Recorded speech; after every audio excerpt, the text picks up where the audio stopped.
सुबह सुबह की बात है। सुनीता अपने घर का सारा काम जल्दी निपटाकर रमेश के ढाबे पर पहुंच गई। वो जानती थी कि उसके समय पर पहुंचने से रमेश खुश होगा। ढाबे पर पहुंचकर सुनीता ने गर्मा गर्म मटर पनीर बनाना शुरू किया। आसपास के लोग उसके हाथों के बने मटर पनीर और चावल के दीवाने थे। जैसे ही उसके खाने की खुशबू फैलती, ढाबे पर लोगों की भीड़ उमड़ पड़ती। एक एक करके ग्राहक आने लगे। अरे सुनीता बिटिया, जल्दी से खाना दे दो, बहुत भूख लगी है, एक बुजुर्ग महिला ने कहा। तुम्हारे हाथ का पनीर चावल खाकर पूरे दिन की थकान मिट जाती है। हाँ काकी, लीजिए, पेट भर के खाइए, सुनीता ने मुस्कुराते हुए कहा। सुनीता, मुझे भी एक थाली दो, एक और ग्राहक ने कहा। मुझे काम पर जाना है, देर हो रही है। सुनीता ने सभी को खाना खिलाया। जब सब चले गए तो मोहित वहां पहुंचा। मोहित पिछले कई सालों से सुनीता के हाथों का खाना खाने आ रहा था और मन ही मन उसे बहुत पसंद करता था। सुनीता जी, मुझे भी एक प्लेट पनीर चावल दे दीजिए, मोहित ने कहा। जी अभी देती हूँ, सुनीता ने जवाब दिया। मोहित खाने लगा, लेकिन आज वो बहुत उदास लग रहा था। सुनीता ने तुरंत ध्यान दिया और पूछा, क्या हुआ मोहित जी, आप इतने परेशान क्यों लग रहे हैं? अरे आपने ध्यान दिया, मोहित ने हैरान होकर कहा। आज मेरी नौकरी चली गई, इसलिए बहुत परेशान हूँ। ये सुनकर सुनीता को बहुत बुरा लगा। उसने मोहित की थाली में और पनीर परोसते हुए कहा, कोई बात नहीं, एक नौकरी जाती है तो दूसरी आती है, आप परेशान मत होइए और ये खाइए। तभी ढाबे का मालिक रमेश वहां आ गया। गुस्से से लाल होकर उसने सुनीता से कहा, वाह क्या बात है, मेरे ढाबे में मेरी इजाजत के बिना ये सब चल रहा है, क्या तुमने इसे अपना घर समझ रखा है? मालिक, मैंने बस थोड़ा सा पनीर ही तो दिया है, सुनीता घबराते हुए कहा। वो दुखी थे, मुझे लगा इससे उनका मन अच्छा हो जाएगा। तुम्हारी वजह से मेरा नुकसान हो रहा है, रमेश चिल्लाया। तुम जैसे गरीब लोगों पर भरोसा करना ही नहीं चाहिए। नहीं मालिक, ऐसा नहीं है, सुनीता रोने लगी। ये पहली बार हुआ है, आप इतना गुस्सा क्यों हो रहे हैं? पहली बार? ये तुम्हारी जेब से आ रहा है क्या? रमेश ने कहा। अब तुम सब कुछ तय करोगी? मुझे कुछ नहीं सुनना, मैं तुम्हारी इस महीने की सैलरी काट लूंगा और तुम्हें ऐसे ही काम करना होगा। असल में रमेश सुनीता से जलता था। जब वो खाना बनाता था लोग नहीं आते थे, लेकिन जब से सुनीता ने काम शुरू किया लोगों की लाइन लग गई। रमेश को ये बात हजम नहीं हो रही थी, इसलिए वो हमेशा उसकी आधी सैलरी काट लेता था और उससे दोगुना काम करवाता था। मुझे माफ कर दीजिए मालिक, अगली बार ऐसा नहीं होगा, सुनीता ने विनती की। नहीं, और हाँ, आज से इस आदमी का मेरे ढाबे पर आना मना है, रमेश ने मोहित की तरफ इशारा करते हुए कहा। ये क्या कह रहे हैं आप? ये गलत है, आप किसी के आने जाने पर रोक कैसे लगा सकते हैं? चुप रहो, ये मेरा ढाबा है और यहाँ वही होगा जो मैं चाहूंगा। ये सुनकर सुनीता रोने लगी। मोहित को रमेश पर बहुत गुस्सा आया। ठीक है, अगर ऐसा है तो सुनीता जी यहाँ काम नहीं करेंगी, चलिए सुनीता जी। मोहित ने सुनीता का हाथ पकड़ा और उसे ढाबे से बाहर निकाल दिया। ये क्या कर रहे हैं आप मोहित जी? मैं यहाँ काम नहीं करूंगी तो क्या करूंगी, यही तो मेरी रोजी रोटी है। उसने अभी कहा कि वो तुम्हें काम का पैसा भी नहीं देगा, तो तुम मुफ्त में काम क्यों करोगी? लेकिन अगले महीने तो देगा ना, मैं इस महीने किसी तरह गुजारा कर लूंगी, अगर ये काम भी छोड़ दिया तो मेरा क्या होगा? सुनीता जी, आप मुझसे शादी कर लीजिए, मोहित ने अचानक कहा। मैं आपको पिछले 4 सालों से पसंद करता हूँ। मोहित की बात सुनकर सुनीता हैरान रह गई। ये क्या कह रहे हैं आप? उसने पूछा। हाँ, और इसीलिए मैं चाहता हूँ कि आप उस बुरे रमेश के यहाँ काम न करें, वो सिर्फ आपसे जलता है और आपको परेशान करता है। अब बताइए, क्या आप मुझसे शादी करेंगी? ठीक है मोहित जी, सच कहूँ तो मैं भी आपको पसंद करती थी, लेकिन मैं तो बस एक गरीब ढाबे पर काम करने वाली थी, मुझे लगा आप मुझसे शादी क्यों करेंगे? मैं उस ढाबे पर आता ही सिर्फ आपसे मिलने के लिए था, मोहित ने मुस्कुराते हुए कहा। और फिर मोहित और सुनीता ने उसी दिन मंदिर में शादी कर ली। लेकिन जब मोहित उसे अपने घर ले गया तो उसके माता पिता बहुत गुस्सा हुए। मोहित की माँ ने कहा, ये क्या है मोहित, एक तो तुम्हारी नौकरी चली गई, ऊपर से इस भिखारी जैसी लड़की से शादी करके इसे यहाँ ले आए। माँ ऐसे मत कहो, मोहित ने कहा। ये भिखारी नहीं है, ये सुनीता है और ये मेहनत से काम करती थी। बस चुप करो, उसके पिता ने कहा। अभी के अभी इस लड़की को वापस वहीं छोड़कर आओ, वरना अच्छा नहीं होगा। मैं ऐसा नहीं कर सकता पिताजी, मोहित ने दृढ़ता से कहा। मैंने इससे शादी की है, ये मेरी पत्नी और मेरी जिम्मेदारी है, ये मेरे साथ ही रहेगी। तुम्हें नई नौकरी ढूंढनी चाहिए थी, पिता ने गुस्से में कहा। और तुम ये सब कर रहे हो? अगर तुमने इसे वापस नहीं छोड़ा तो तुम इस घर में नहीं रहोगे। ठीक है पिताजी, मैं ये घर छोड़कर जा रहा हूँ, आप अपने घर में अकेले रहिए। चलो सुनीता। मोहित और सुनीता घर से बाहर आ गए और एक पेड़ के नीचे बैठकर रोने लगे। ये क्या हो रहा है सुनीता? मोहित ने कहा। मैंने तुमसे शादी इसीलिए की थी कि तुम्हें अच्छा जीवन दे सकूं, पर देखो न मेरे पास नौकरी है और न ही रहने को घर। आप चिंता क्यों करते हैं? सुनीता ने कहा। मेरी झोपड़ी है ना, हम वहीं रह सकते हैं। चलिए घर चलते हैं और सोचते हैं कि आगे क्या करना है। ठीक है सुनीता, चलो, मैं पूरी मेहनत करूंगा कि तुम्हें एक अच्छा जीवन दे सकूं। सुनीता मोहित को अपनी झोपड़ी में ले गई और उसका स्वागत किया। उसने घर में बची हुई दाल और चावल से खिचड़ी बनाई। घर में ज्यादा कुछ नहीं था, इसलिए ये मिर्च तड़के वाली खिचड़ी बना दी। उम्मीद है आपको पसंद आएगी। तुम्हारे हाथों में जादू है सुनीता, ये खिचड़ी भी बहुत स्वादिष्ट है। रमेश ने तुम्हें निकालकर अपना ही नुकसान किया है। देखना, अब उसके ढाबे पर कोई नहीं आएगा और वो बंद हो जाएगा। आप भी सचमुच। सुनीता हंसी। वैसे इससे मेरे दिमाग में एक अच्छा विचार आया है। क्या? वो क्या? देखो, हम दोनों के पास अभी कोई काम नहीं है, पर तुम्हारे पास खाना बनाने की कला है ना, क्यों ना हम अपना खुद का पनीर चावल का ठेला खोल लें? ये विचार तो बहुत अच्छा है मोहित जी, लेकिन मेरे पास इतने पैसे नहीं है कि मैं ठेला और सारा सामान खरीद सकूं। चिंता मत करो, मैं हूं ना।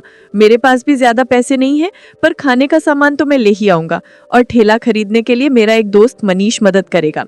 वो हमें पैसे उधार दे देगा और जब हमारा काम चल पड़ेगा तो हम उसे लौटा देंगे। क्या तुम मुझ पर इतना भरोसा करते हो कि अपना सब कुछ मेरे खाने पर लगा दोगे? मुझे तुम्हारे पनीर चावल पर खुद से भी ज्यादा भरोसा है सुनीता। फिर दोनों ने भगवान का नाम लेकर अपना ठेला शुरू करने का फैसला किया। मोहित मनीष के पास गया और उससे कहा, दोस्त, मुझे अपना पनीर चावल का ठेला शुरू करना है, कुछ पैसों की जरूरत थी। हाँ मोहित, तुझे जितने भी पैसे चाहिए बेझिझक ले ले और लौटाने की चिंता मत करना। शुक्रिया दोस्त, ये मदद मैं हमेशा याद रखूंगा। अरे क्या तू भी, दोस्तों में ऐसी बातें नहीं करते। लेकिन मेरी एक शर्त है। क्या? कैसी शर्त? शर्त यह है कि तुम्हारे ठेले का पहला ग्राहक मैं ही बनूंगा और इसी बहाने में भाभी जी से भी मिल लूंगा। हाँ मनीष, क्यों नहीं, तुम कल आ जाना। मनीष ने मोहित को पैसे दिए और उन पैसों से मोहित एक ठेला खरीद लाया। सुनीता बाजार से बर्तन और बाकी सामान ले आई। सब कुछ तैयार है सुनीता? मोहित ने कहा। हाँ, बस भगवान हम पर कृपा करे और हमारा काम चल जाए। अगले दिन सुबह सुबह सुनीता और मोहित ने अपनी झोपड़ी के बाहर ठेला लगा दिया। सुनीता ने बड़े बड़े बर्तनों में मटर पनीर और चावल बनाए। उसकी खुशबू से कई लोग खींचे चले आए। कई लोग जो रमेश के ढाबे पर जाते थे वो भी सुनीता के ठेले पर आने लगे। अरे सुनीता, तुमने अपना नया ठेला खोल लिया, बहुत अच्छा किया। वो रमेश तो हमें 200 रुपए में बेचता था और तुम तो सिर्फ 100 रुपए में दे रही हो। दीदी, भला इतना पैसा लेकर हम कहाँ जाएंगे? हम तो बस चाहते हैं कि कोई हमारे ठेले से भूखा न लौटे। तुम्हारे विचार बहुत अच्छे हैं सुनीता, चलो मुझे 2 प्लेट लगा दो। सुनीता दीदी, मुझे भी 1 प्लेट पैक कर दो, एक और ग्राहक ने कहा। मेरी बीवी नाराज होकर मैके चली गई है, मैं रसोई में गया तो आग ही लगा दूंगा। ठीक है भैया, अभी देती हूँ, सुनीता हंसते हुए बोली। आप रसोई में मत जाना जब तक भाभी जी वापस नहीं आ जाती। धीरे धीरे सुनीता और मोहित के पनीर चावल के ठेले पर ग्राहकों की लंबी लाइन लगने लगी। उनकी अच्छी कमाई होने लगी। शाम को जब वो ठेला बंद करने वाले थे तभी एक गरीब भिखारी वहां आया। बेटा, मुझे भी कुछ भोजन करा दो, बहुत भूख लगी है, पर मेरे पास पैसे नहीं है। कोई बात नहीं बाबा, आप बैठिए, मैं अभी आपको भरपेट पनीर चावल खिलाती हूँ। भिखारी वही बैठ के और सुनीता ने उसे भरपेट खाना खिलाया। ये देखकर मोहित भी बहुत खुश हुआ। खाना खाकर भिखारी संतुष्ट हुआ और बोला, बच्चों, तुम्हारा खाना बहुत स्वादिष्ट था। मैं तुम्हें आशीर्वाद देता हूँ कि एक दिन तुम्हारा यह ठेला एक बड़े होटल में बदल जाएगा। ये कहकर भिखारी चला गया। मोहित और सुनीता बहुत खुश हुए। कुछ दिन ऐसे ही बीते। उनका ठेला बहुत अच्छा चल रहा था। वहाँ हर समय लोगों की भीड़ लगी रहती थी। इसी तरह पैसे बचाकर सुनीता और मोहित ने अपना खुद का होटल खोल लिया और भिखारी की बात सच हो गई। अमर की बेटी मानवी अब 25 साल की हो चुकी थी, पर उसे अपनी बेटी के लिए कोई अच्छा लड़का नहीं मिल रहा था। वो अपनी पत्नी देव की सारी बेटियां शादी कर रही हैं, पर मानवी के लिए कोई लड़का ही नहीं मिल रहा। आप किसी रिश्ते वाले से मिलिए, देवकी ने सुझाव दिया, वही कोई अच्छा लड़का बता सकता है। तो पहले कोई रिश्ते वाले को ढूंढो, अमर ने कहा। देवकी ने अपनी पड़ोसन सरिता से बात की और अगले दिन ही सरिता एक रिश्ते वाले रमेश दास को ले आई। श्रीमान, हमारा तो काम ही रिश्ते जोड़ना है। आपकी बेटी बहुत सुंदर है, उसे देखकर मेरे दिमाग में एक लड़का आ रहा है। अमर उत्सुकता से बोला, अच्छा, क्या करता है लड़का? पूछिए मत, उसकी मेन रोड पर एक बहुत बढ़िया दुकान है। बाप बेटा दोनों उसी पर बैठते हैं। लेकिन दुकान किस चीज की है? आपको आम खाने से मतलब गुठलियां गिनकर क्या करेंगे? लड़के को देख लीजिए तो तुरंत रिश्ता पक्का कर देंगे। इतना स्मार्ट है, कहिए तो कल ही बुला लूं। उन्हें तो कोई दहेज भी नहीं चाहिए, बस लड़की चाहिए। अमर को मानवी की शादी की बहुत जल्दी थी, इसलिए उसने लड़के के परिवार को बुलाने के लिए हाँ कर दी। अगले दिन अंकित अपने परिवार के साथ मानवी को देखने आया। उन सबको मानवी पहली नजर में ही पसंद आ गई। अंकित के पिताजी महेश कहा, भाई हमें लड़की तो पसंद है रमेश, पर क्या तुमने इन्हें हमारी दुकान के बारे में बता दिया है? जी मैंने बताया तो है कि आपकी दुकान है, रमेश ने कहा। अंकित अपनी माँ अनीता के कान में बोला, माँ ये लोग तो ठीक ठाक लग रहे हैं, पर अपनी बेटी की शादी मुझ जैसे गरीब लड़के से क्यों कर रहे हैं? अनीता ने धीरे से कहा, चुप रह, लड़की बहुत सुंदर है, जब इन्हें दिक्कत नहीं है तो हमें क्या? अनीता ने मानवी से पूछा, बेटी तुम्हें हमारी दुकान से कोई दिक्कत तो नहीं है? दुकान से मुझे क्या दिक्कत होगी? बस फिर तो हमारी तरफ से रिश्ता पक्का समझो, महेश ने कहा। हम तो गरीब लोग हैं, बिल्कुल सादे तरीके से शादी करेंगे। रमेश ने तुरंत कहा, अरे क्या बात कर दी आपने, 10-20 लोग बारात के लिए आइएगा। और रही बात दहेज की, उसे तो ये लोग अपनी बेटी के नाम फिक्स डिपॉजिट कर देंगे। रमेश ने झूठ बोलकर ऐसा जाल बिछाया कि तुरंत ही सगाई और शादी हो गई। विदाई के समय उसने दोनों पक्षों से पैसे भी खूब ऐंठे। जब मानवी विदा होकर ससुराल पहुंची तो अनीता ने अंकित से कहा, अंकित दुकान का शटर उठा। मानवी हैरान थी, उसने सोचा ये लोग मुझे पहले दुकान में क्यों लाए हैं? अंकित ने शटर खोला और मानवी से कहा, मानवी तुम्हारी ससुराल में तुम्हारा स्वागत है, अंदर आओ। मानवी धीरे से दुकान के अंदर गई। अनीता ने जल्दी से उसके लिए एक चटाई बिछाई और बोली, बहू यहाँ बैठ जाओ। मानवी बैठ गई और घूंघट हटाकर चारों ओर देखने लगी। उसने देखा कि दुकान के एक कोने में गैस चूल्हा रखा था, कुछ नमकीन और बिस्किट के पैकेट रखे थे, एक खूंटी पर कुछ कपड़े टंगे थे और एक कोने में बिस्तर रखा था। उसका दिल जोर से धड़कने लगा। उसने डरते हुए पूछा, अंकित जी क्या ये चाय की दुकान है? हाँ मानवी, हमारी चाय की दुकान है। इसका मतलब आप और पिताजी चाय बनाकर बेचते हो? हाँ बहू, तुम तो ऐसे पूछ रही हो जैसे तुम्हें कुछ पता ही ना हो। रमेश ने शादी से पहले ही सब कुछ बता दिया था तुम्हारे घर वालों को। मानवी हैरान रह गई, उसकी आंखों में आंसू भर आए, वो कुछ ना कह सकी। उसके सारे सपने पल भर में टूट गए थे।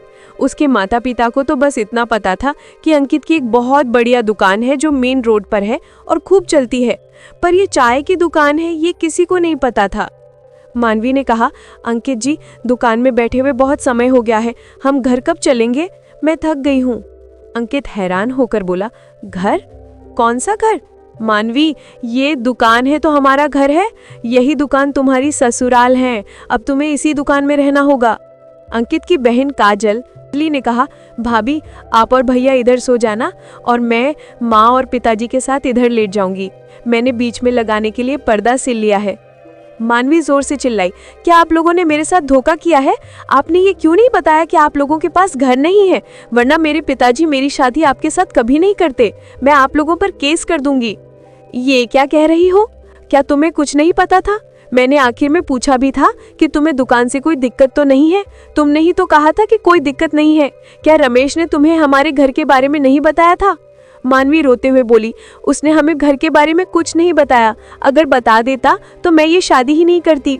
मुझे दुकान से दिक्कत नहीं है, लेकिन मुझे क्या पता था कि दुकान चाय की है और आप लोगों के पास घर भी नहीं है। हमारे साथ बहुत बड़ा धोखा हुआ है। बहू, एक दिन हमारे पास भी घर था, पैसा था, लेकिन अंकित के बड़े भाई के कैंसर का इलाज कराने के लिए हमारा सब कुछ खत्म हो गया। सब कुछ गंवाकर भी हम अपने बेटे को बचा नहीं पाए। जो बचा था वो उसकी पत्नी लेकर चली गई। सिर छुपाने के लिए बस यही दुकान बची थी। धोखा हमने नहीं, रमेश ने तुम्हारे साथ किया है। उसे हमारे बारे में सब पता था। ये सुनकर मानवी का दिल पिघल गया। वो कुछ ना कह सके। 3 दिन तक उसने बहुत सोचा और फैसला लिया। अब जो हो गया सो हो गया, अब कुछ नहीं बदला जा सकता।